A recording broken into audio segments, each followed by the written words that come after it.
మీకు వేల స్తంభాల మందిరం గురించి తెలుసా? దక్షిణ భారతదేశంలోని గొప్ప దేవాలయాల్లో ఎక్కువగా 1000 కళమండపం అనే 1000 స్తంభాలతో ఉన్న ఒక హాల్ ఉంటుంది.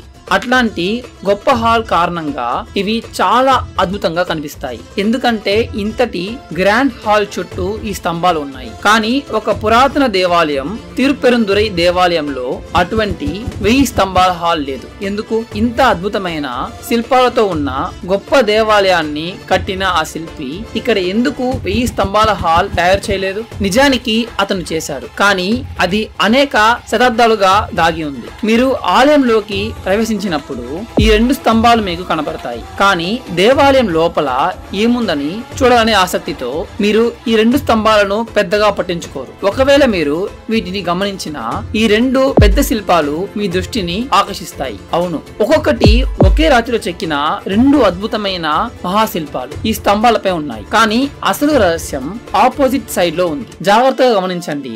అవి ఏంటి? అవును, ఇవన్నీ చిన్న చిన్న స్తంభాలు పెద్ద స్తంభం మీద చెక్కబడ్డాయి. 2వ స్తంభం పైన ఇదే విధంగా అనేక చిన్న స్తంభాలు చెక్కబడ్డాయి. మీరు వాటిని లెక్కించుకుంటే ఒక్కో స్తంభంపై 500 చిన్న స్తంభాలు ఉన్నాయని గమనిస్తారు. అంటే మొత్తం 1000 స్తంభాల హాల్ ఈ దేవాలయంలో ఉంది. కానీ ఇది చాలా ప్రత్యేకమైనది, ఎందుకంటే ఇంత దాగి ఉన్న చిన్న స్తంభాలతో కూడిన 1000 స్తంభాల మందిరం మరే దేవాలయంలో లేదు. మీరు ఆలయంలోకి వచ్చినప్పుడే ఇది మీ ముందే ఉంటుంది, కానీ ఈ వివరాలు శతాబ్దాలుగా మరుగున పడ్డాయి.